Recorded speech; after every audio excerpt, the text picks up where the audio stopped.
दोस्तों, क्या आपने कभी ऐसी बीमारी के बारे में सुना है जो एक छोटे से मच्छर से शुरू होकर इंसानी दिमाग तक पहुंच जाती है, यानी इंसानी दिमाग तक हमला कर देती है? क्या आपने ये सुना है, इस बीमारी का नाम लेते ही लोग सुअरों को दोष देने लगते हैं। लेकिन क्या सच में सुअर इस बीमारी को इंसानों तक पहुंचाते हैं या कहानी कुछ और है? आज की वीडियो में हम जानेंगे जापानी इंसेफेलाइटिस का पूरा सच, किन किन लोगों को प्रभावित करती है और कैसे इससे बचाव किया जा सकता है। आज की वीडियो में हम जानेंगे जापानी इंसेफेलाइटिस के बारे में। सबसे पहले समझते हैं जापानी इंसेफेलाइटिस है क्या। इसको शॉर्ट में JEB भी बोलते हैं, JEB कहते हैं। दोस्तों, ये एक वायरल बीमारी है जो इंसानी दिमाग में सूजन पैदा करती है और इसका कारण है जापानी इंसेफेलाइटिस वायरस। ये वायरस मुख्य रूप से क्यूलेक्स प्रजाति के मच्छर के काटने से फैलता है। इससे संक्रमित हर व्यक्ति गंभीर रूप से तो बीमार नहीं होता, लेकिन जिन लोगों में ये संक्रमण हो जाता है तो उसमें कभी कभी ये गंभीर रूप भी ले सकता है। अब एक महत्वपूर्ण सवाल, बहुत से लोग कहते हैं ये बीमारी सुअरों से फैलती है। दोस्तों, ये सबसे बड़ी गलतफहमी है।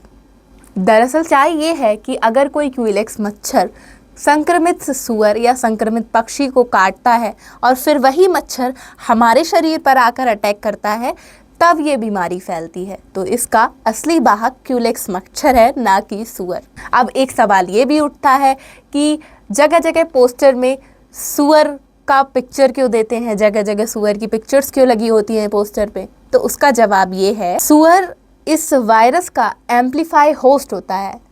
साधारण भाषा में कहें तो सुअर इस वायरस को तेजी से फैलाने में मदद करता है, यानी ये वायरस सुअर के शरीर में तेजी से फैलता है। अगर मच्छर संक्रमित सुअर को काटता है तो ये मच्छर अगर दोबारा हमारे पास काटता है तो ये बीमारी सुअर से हम तक पहुंच जाती है। बस इसीलिए पोस्टर में सुअर का फोटो दिखाते हैं। लेकिन एक बात याद रखिए, इंसान कभी भी इस वायरस को आगे नहीं फैलाता। मतलब ये वायरस एक इंसान से दूसरे इंसान तक नहीं पहुंच सकता।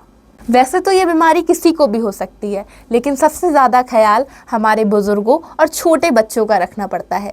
उन लोगों को सबसे ज़्यादा ख्याल रखने की ज़रूरत है जो गांव या खेतों के आसपास रहते हैं, यानी खुले इलाकों में ज़्यादातर रहते हैं। क्योंकि खेतों में ज़्यादातर जब पानी इकट्ठा होता है, धान लगाने का समय होता है, तब जहाँ पानी जमा होता है वहाँ मच्छर पनपने का जो मौका है वो ज़्यादा मिलता है। इसी वजह से बरसात के मौसम में इसका खतरा काफ़ी बढ़ जाता है। अब जानते हैं इसके लक्षण क्या होते हैं। शुरुआती में मरीज़ को हल्का बुखार या ठंड महसूस होती है, फिर धीरे धीरे उल्टी, कमज़ोरी जैसे लक्षण दिखने लगते हैं।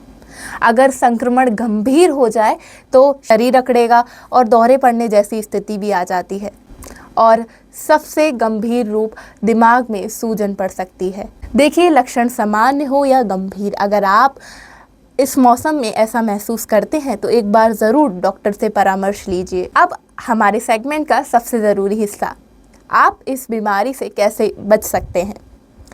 सबसे पहले हमें कुछ छोटे छोटे काम करने होंगे, जैसे कि मच्छरों से बचने के लिए मच्छरदानी, कॉइल आदि का प्रयोग कीजिए। पूरे शरीर को ढकने वाले कपड़े पहनिए।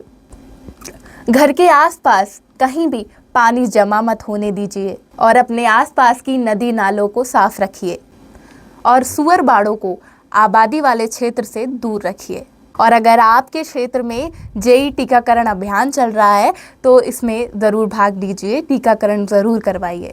ऐसे में घबराने की ज़रूरत नहीं है, ऐसे में समझदारी और जिम्मेदारी निभाने की ज़रूरत है। और जापानी इंसेफेलाइटिस कोई नई बीमारी नहीं है, लेकिन इसके बारे में गलतफहमियां बहुत हैं। आज की ये जानकारी आपको इसलिए दी गई थी क्योंकि बरसात का मौसम आ रहा है, तो ऐसे में आप अपना और अपने परिवार के सदस्यों का ख्याल रखिए। सुनते रहिए रेडियो श्रीदेव, आपकी अपनी आवाज़।